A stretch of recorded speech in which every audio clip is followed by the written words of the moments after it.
Ever struggled with how to end your story? Today, we're breaking down 20 epic story endings and when to use them. First up is the happy ending. The protagonist achieves their goal, and most loose ends are tied up positively. This is the most traditional ending, offering readers a sense of fulfillment and closure. A happy ending is best used when the story aims to provide satisfaction, closure, and emotional uplift. It works well in romance, adventure, and children's literature, where audiences expect a feel-good resolution.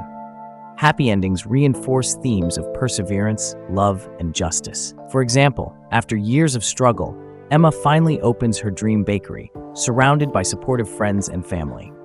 She bakes her grandmother's famous recipe, knowing she has found her purpose and happiness. Number 2 is the hopeful ending. This is a resolution that suggests optimism and possibility without fully resolving all conflicts. A hopeful ending is ideal for stories that acknowledge hardships but leave room for optimism. It works well in dystopian fiction, dramas, and coming-of-age stories where complete resolution isn't possible, but the characters still move forward.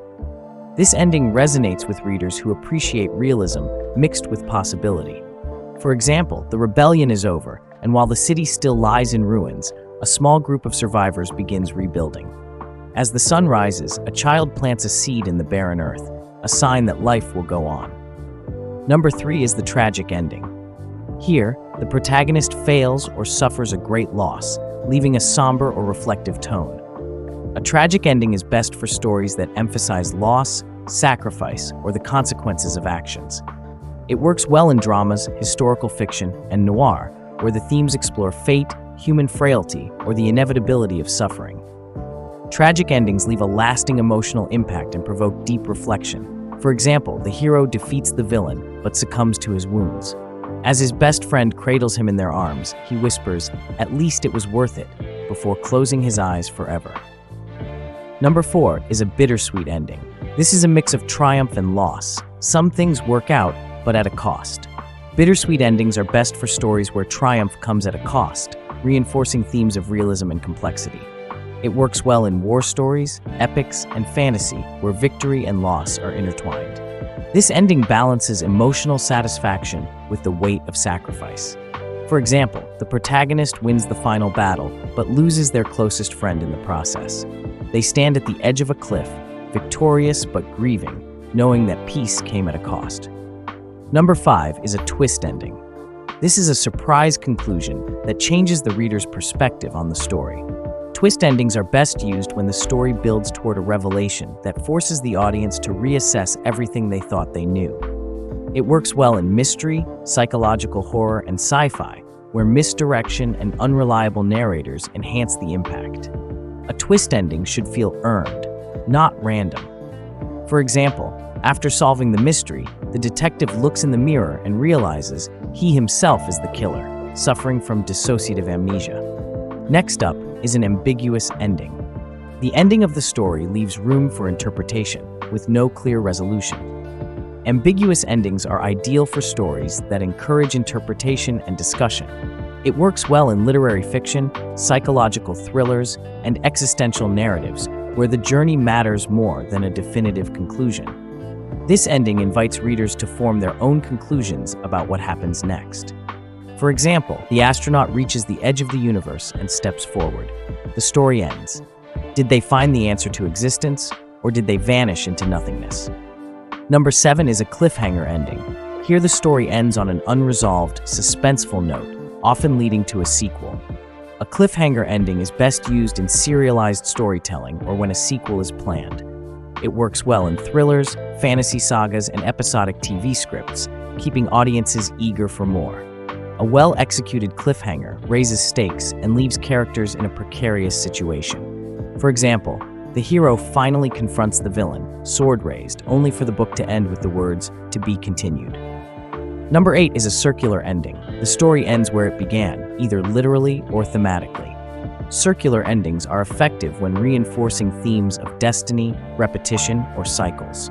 It works well in fables, surreal fiction, and philosophical stories where the ending mirrors the beginning, creating a sense of completeness or inevitability. This type of ending can emphasize irony or poetic symmetry. For example, The novel begins and ends with an old man sitting on a porch, finishing a story. And that, he says with a chuckle, is how it all began. Number 9 is an open ending. Here, some elements are resolved, but significant questions remain unanswered.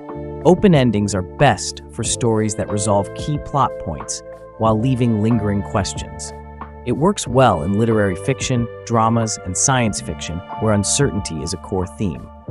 Open endings allow readers to speculate on different possible outcomes. For example, the detective closes the case file and sighs, but the camera lingers on a mysterious figure watching from the shadows. Was the real villain still out there? Number 10 is the poetic justice or ironic ending. Here, the characters get what they deserve, whether good or bad, based on their actions. Ironic endings are ideal for moral-driven narratives where characters receive consequences based on their actions. It works well in satire, dark comedy, and crime fiction where justice or karma plays a crucial role. This ending is satisfying when it reinforces a story's thematic message. For example, a corrupt CEO who evicted families for profit loses everything in a market crash and finds himself homeless, walking past the same shelter he once had demolished. Number 11 is a redemptive ending. The character finds forgiveness, self-discovery, or personal growth in the end. Redemptive endings are best for stories centered on personal growth, atonement, or second chances. It works well in character-driven dramas, fantasy, and religious allegories where redemption is a key theme. This ending provides emotional closure and a sense of purpose. For example, the former criminal saves a child from danger, sacrificing himself in the process. As he takes his final breath, he smiles, knowing he finally did something good. Number 12 is a cathartic ending. This is an emotional release for the reader, often through tragedy or profound realization. Cathartic endings are ideal when the goal is to evoke strong emotional release in the audience. It works well in tragedies, intense dramas, and stories of personal transformation, where suffering leads to a profound realization. This ending allows readers to process deep emotions through the story. For example, after years of torment, the abused woman finally stands up to her oppressor. The moment is painful, raw, and heartbreaking, but as she walks away, she feels truly free for the first time. Number 13 is a metafictional ending. The story acknowledges itself as fiction at the end, breaking the fourth wall or offering commentary on storytelling. Metafictional endings are best used when the story aims to comment on storytelling itself. It works well in experimental fiction, postmodern literature, and satirical works that break the fourth wall or question reality. This ending challenges traditional narrative boundaries. For example, as the protagonist reaches the final chapter of her journey, she pauses and looks up from the page, realizing she's a character in a book. The author's voice interrupts the narrative, musing about how stories never truly end, only the telling does. Number 14 is a flash-forward or skip-ahead ending. The story jumps forward in time to show the long-term consequences of the events. Flash-forward endings are ideal for stories that want to provide closure while showing the long-term effects of past events. It works well in epics, historical fiction, and speculative narratives where seeing the future adds depth. This ending is useful for emphasizing character growth or consequences. For example, 20 years later, the orphaned girl is now a mother, telling her son the same bedtime story her father once told her. Number 15 is an epilogue or expanded ending. This is a separate section after the main story that provides extra closure or insight. Epilogues are best used when additional context or resolution is needed after the main story ends. It works well in series finales, fantasy sagas, and historical fiction, where tying up loose ends enhances emotional impact. Epilogues can also hint at future stories. For example, The War is Over. The epilogue shows each character's fate. Some return home, some start new lives, and one, long thought dead, watches from the shadows, hinting at another story. Number 16 is a moral or lesson ending. The conclusion reinforces a clear theme or moral lesson. Moral endings are ideal for stories with a clear thematic message. It works well in fables, children's literature, and allegories where the goal is to teach a principle. This ending reinforces the story's lesson in a direct, memorable way. For example, the greedy merchant, now penniless, realizes that true wealth comes from kindness. he opens a small shop, giving away food to the hungry, finally at peace. Number 17 is an existential or anticlimactic ending. The story ends in a way that feels mundane or anticlimactic, challenging traditional notions of resolution. Existential endings are best used when the story aims to challenge traditional resolutions or highlight the absurdity of life. It works well in absurdist fiction, slice-of-life stories, and dark comedies where meaninglessness or uncertainty is the point. This ending leaves readers reflecting on life's unpredictability. For example, after searching the galaxy for the meaning of life, the hero finds an ancient book with one word written inside: whatever. Number 18 is a reversal ending. The main character's situation is completely reversed at the conclusion. Reversal endings are effective when showing dramatic shifts in character arcs or power dynamics. It works well in dark fantasy, psychological thrillers, and political dramas where a character's fate is drastically altered.